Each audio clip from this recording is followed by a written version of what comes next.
Let's talk about how HSA contributions get screwed up.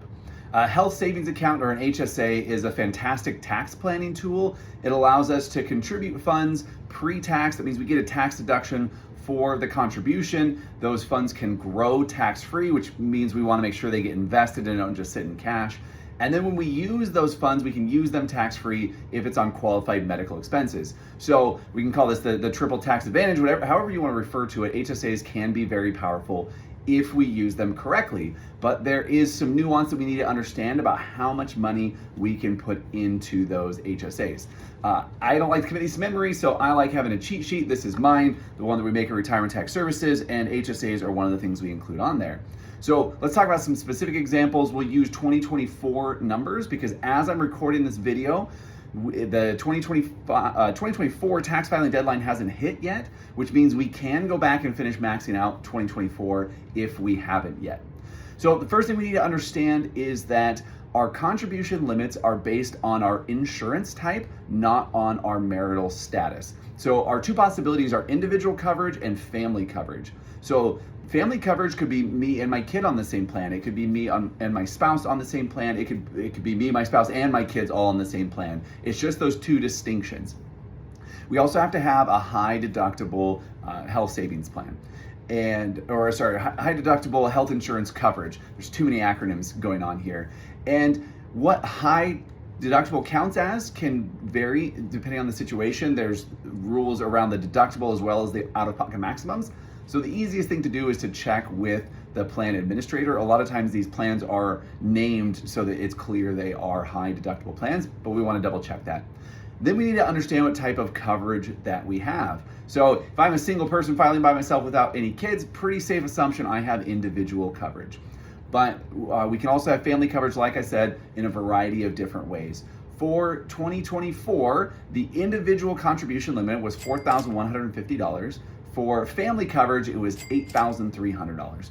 And here's where some of the confusion starts coming in, because that contribution limit is really for the account, not for the individual. So often people will have HSAs through an employer, and that employer might contribute into the HSA. If my employer contributes $4,000 and I have family coverage, I don't get to contribute my own $8,300. I can only contribute the difference. What makes this even more confusing is that on the tax form for HSAs, the 8889, there's a line that says employer contributions, but what that really means is payroll contributions.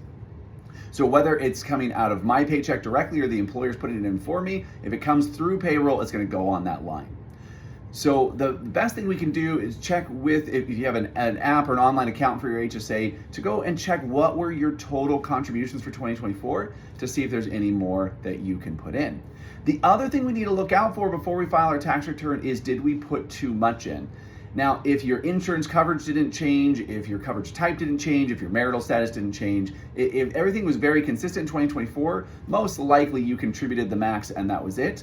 But I see situations every year where something changes and people don't realize they need to adjust their HSA contributions, or something changes and they have to go backwards and retroactively change the amount that was in their HSA to make sure they're not over the limit for the year. Because if we're over the contribution limit, we will get hit with excise taxes indefinitely until we take those funds out. So a client that I worked with this last year, in 2023, they filed a single return. They had an HSA, they fully funded it. They had family coverage because they had a kid on their plan. We fast forward to late 2024 and they get remarried. And they had been contributed based on their coverage. Their now spouse had also been contributing to a separate HSA based on individual coverage. And so they got to the end of the year and had over $12,000 contributed to an HSA between the two of them.